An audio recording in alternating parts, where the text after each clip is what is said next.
Hai semuanya, gimana kabar kalian? Semoga selalu dalam keadaan baik. Jadi welcome back teman-teman di Andre Griston Channel, dan ini adalah segmen analisa pagi, segmen di mana kita akan mengulas untuk update news dan juga pergerakan dari market, khususnya market Bitcoin. Teman-teman, hari ini kita berada di tanggal 6 April 2024 ya. Di perdagangan kemarin kita dapat beberapa rilis data dari kalender ekonomi. Yang pertama itu ada data terkait dengan non-farm payroll atau data tentang ketenagakerjaan di luar pertanian, kemudian pemerintahan juga. Jadi dari data ketenagakerjaan ini mengalami peningkatan. Artinya makin banyak orang yang punya pekerjaan di Amerika Serikat. Karena mereka semakin banyak punya pekerjaan, otomatis perekonomian akan semakin bagus, semakin berputar tuh pergerakan uang lebih lancar, teman-teman.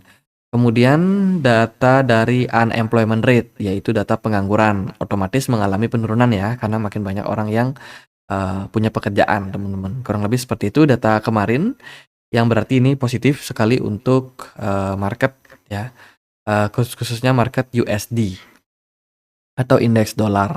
Di perdagangan hari ini nggak terlalu ada sentimen karena kita masuk di hari Sabtu weekend. Biasanya memang market pelan-pelan akan mulai slowing down.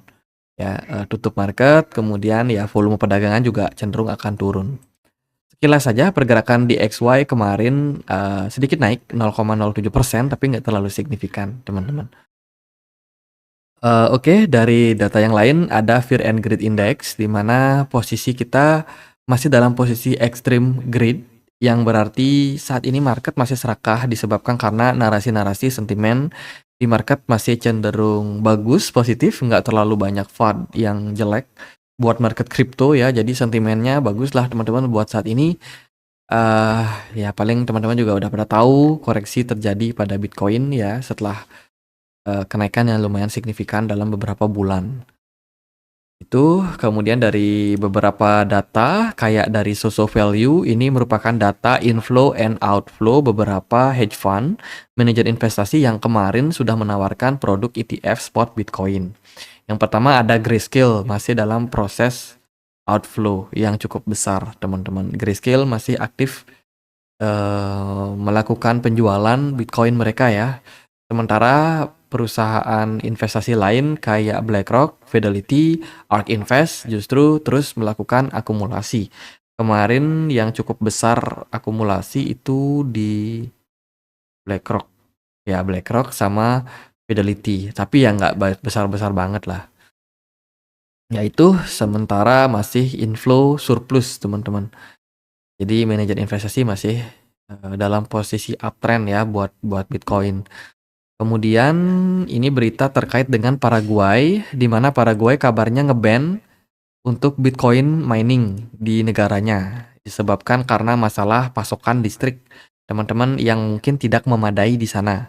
Jadi pemerintah Paraguay ini masih kayak menjegal ya yang namanya aktivitas miner di sana disebabkan karena masalah ketersediaan listrik yang masih sangat sedikit. Takutnya nggak cukup nih buat warga di sana, warga sipil, teman-teman. Yaitu ini kebijakan dari Paraguay sendiri ya. Karena kalau kalau andai kata nih miners Bitcoin diizinkan, maka akan otomatis permintaannya makin banyak. Selain itu juga mungkin ada investasi-investasi dari luar teman-teman yang masuk ke Paraguay, dan juga itu bikin ketersediaan listrik di sana menurun. Yaitu kebijakan dari pemerintah. Kemudian ini adalah chart terkait dengan US Bitcoin ETF. Saat ini kalau digabung ya semua perusahaan hedge fund, baik dari BlackRock, Fidelity, ARK Invest, kemudian Bitwise dan lain sebagainya, itu kalau digabung semuanya sekarang sudah punya kepemilikan 4,25% dari total Bitcoin yang beredar di seluruh dunia. Wow, besar ya kepemilikan dari mereka, para institusi besar ini, teman-teman. Yang berarti adalah ya harusnya sih ini tanda bullish dan juga adopsi kemungkinan dari banyak perusahaan lain kayak perbankan ataupun perusahaan-perusahaan swasta itu bisa aja mulai melirik untuk investasi di produk-produk yang ditawarkan oleh Grayscale atau BlackRock atau mungkin Fidelity juga gitu. Jadi akan ada potensial demand yang lebih besar lagi untuk Bitcoin. Lalu ada berita juga datang dari Coinbase. Coinbase dikabarkan ini bakalan meluncurkan market ordinal and world coin di perpetual trading mereka. Ya, jadi perpetual futures ya teman-teman. Ini akan tersedia di Coinbase, ada ORDI and WLD. Wow, ini berita yang bagus. Tentunya bisa aja membuat marketnya lumayan volatile. Kemudian ini adalah statistik dari Dune Analytics teman-teman terkait dengan Solana. Solana dikabarkan memang mengalami peningkatan volume transaksi belakangan ini. Apalagi munculnya banyak meme token baru, project-project AI, gaming juga udah mulai rame di Solana teman-teman. Tapi ada data yang kurang begitu bagus, yaitu ya, meskipun jumlah dari transaksi di Solana tinggi, tapi jumlah kegagalan transaksinya juga tinggi, teman-teman. Yang berarti tidak semua transaksi di Solana itu bisa di-approve, bisa selesai, teman-teman. Banyak juga yang ternyata gagal, fail ya. Fail dan tentunya ini bukan merupakan rekor yang bagus buat blockchain Solana. Mereka harus tetap develop nih.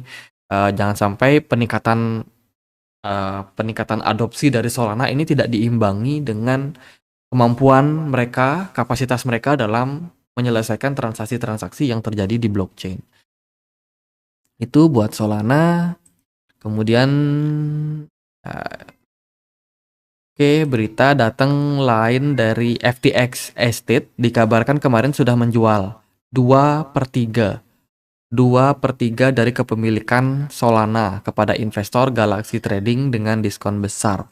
Wah, ini Solana dijual ya teman-teman oleh FTX karena memang perusahaan ini atau exchange ini kan udah bangkrut tuh. Jadi mereka butuh bayar kreditur. Dijual lah itu Solana dan sebanyak 2/3 udah berhasil dijual. Berarti sisanya cuma 1/3 doang, teman-teman. Dan harusnya sih ini berita positif ya buat Solana karena ya bisa dibilang semakin dikit potensial dumpnya yang bisa terjadi kalau ini sudah selesai di sell off sama ETF sama FTX teman-teman. Itu kemudian dari berita yang lain kemarin Tether ada beli ya di tanggal 1 April sekitar 8889 Bitcoin. Ya, dibeli teman-teman dan tentunya saat ini dia hold sebanyak 75.000 Bitcoin. Jadi Tether salah satu investor Bitcoin yang juga cukup besar dan penting untuk dipertimbangkan. Itu dari beberapa berita. Kemudian juga teman-teman ini ada warning nih, Google punya masalah terkait dengan rilisnya aplikasi-aplikasi palsu di Play Store. Ya, jadi ini kasusnya kemarin lumayan rame, di mana ya ada banyak sekali aplikasi-aplikasi palsu yang sebenarnya phishing, scam, kemudian juga manipulatif yang ada di Play Store.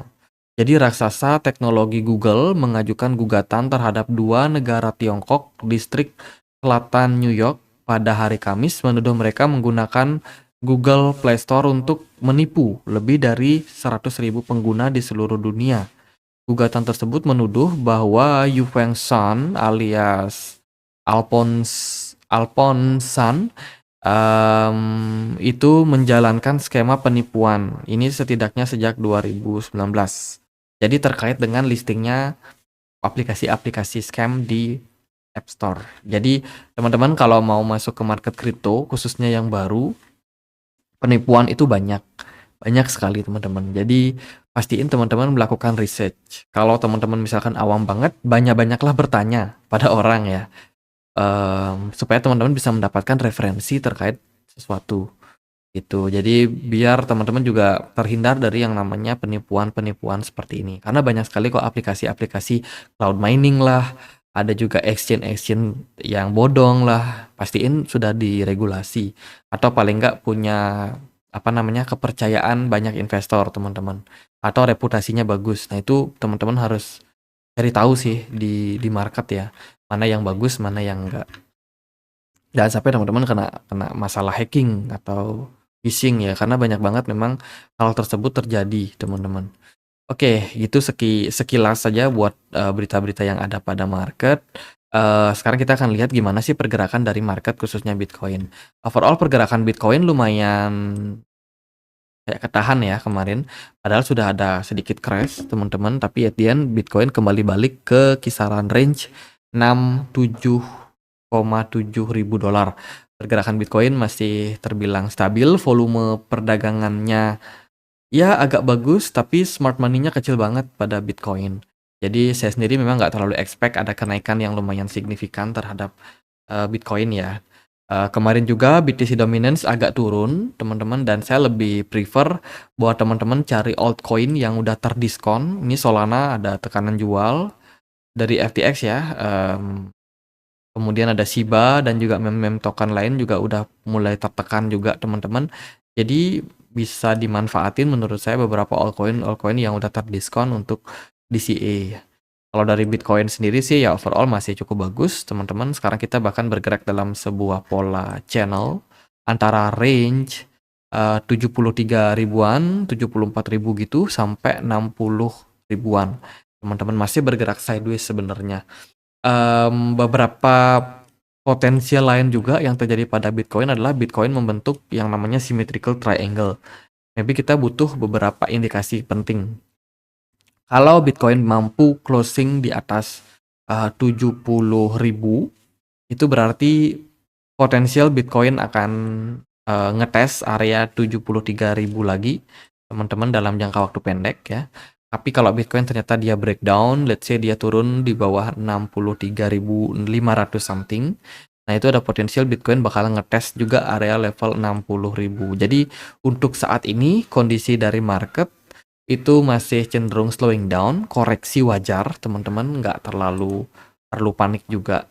Melainkan teman-teman bisa manfaatin posisi-posisi koreksi ini buat ambil barang. Gitu, karena ya setelah halving nanti pergerakan Bitcoin tentunya bakalan rally lagi ya. By the way, halving itu udah deket ya teman-teman. Kayaknya lagi 2 minggu lebih aja nih halving Bitcoin itu bakalan terjadi. Teman-teman bisa cek langsung kok di Google ya, ketik aja halving Bitcoin countdown. Kemudian teman-teman bisa cari beberapa referensi, kayak contohnya di NiceHash. Ini dinyatakan sekitar 20 sampai 19 April ya. Kalau di sini kan 19 April, tapi waktu Greenwich teman-teman, waktu di barat di Inggris. Tapi kalau udah masuk ke Indonesia kemungkinan sih tanggal 25 April itu baru kita masuk ke halving. Jadi ini adalah fase 4 tahunan yang mana reward dari Bitcoin miners itu bakalan di-cut 50%. Ya, semakin sedikit reward otomatis mereka akan semakin kayak kesulitan gitu loh buat mining, makin langka. Nah, kelangkaan itu yang akan memberikan impact terhadap Bitcoin. Apalagi demand-nya besar dari banyak institusi yang udah menawarkan produk ETF spot Bitcoin. Demand-nya besar, tapi jumlah Bitcoin makin lama makin sedikit di market. Nah, itu adalah logika sederhana kenapa harga naik. Sama teman-teman, samalah seperti teman-teman yang mungkin hobi punya apa ya, ikan hias mungkin ya. Dulu pas belum zamannya booming cupang, ya murah aja ikan cupang teman-teman. Tiba-tiba masuk trennya banyak yang nyari nih ikan hias, banyak permintaan. Ternyata ketersediaan di market sedikit, otomatis ya penjual-penjual ini ya naikin harga dong teman-teman. Nah itu kurang lebih konsep kenapa halving itu bisa menjadi poin bagus buat kenaikan pada Bitcoin. Masalahnya bukan terkait dengan event halvingnya, melainkan karena ketersediaan Bitcoin yang makin langka. Itu yang bikin harga dari Bitcoin cenderung meningkat. Itu jadi at the end ya itu Bitcoin masih stabil. Teman-teman jangan terlalu, menurut saya jangan terlalu banyak spekulatif, apalagi di market futures saat posisi sekarang, karena biasanya investor paling banyak rugi itu ketika posisi sideways. Ya, kalau dia bullish, trennya bullish ya udah dia tinggal long. Cukup lama bisa di hold. Kalau dia bearish, tinggal di short dengan margin yang nggak terlalu besar, tapi bisa dipakai swing trading. Tapi kalau sideways itu susah teman-teman. Kemungkinan loss ada short squeeze atau long squeeze juga cukup besar. Jadi meminimalisir resiko. Itu aja sih paling buat market.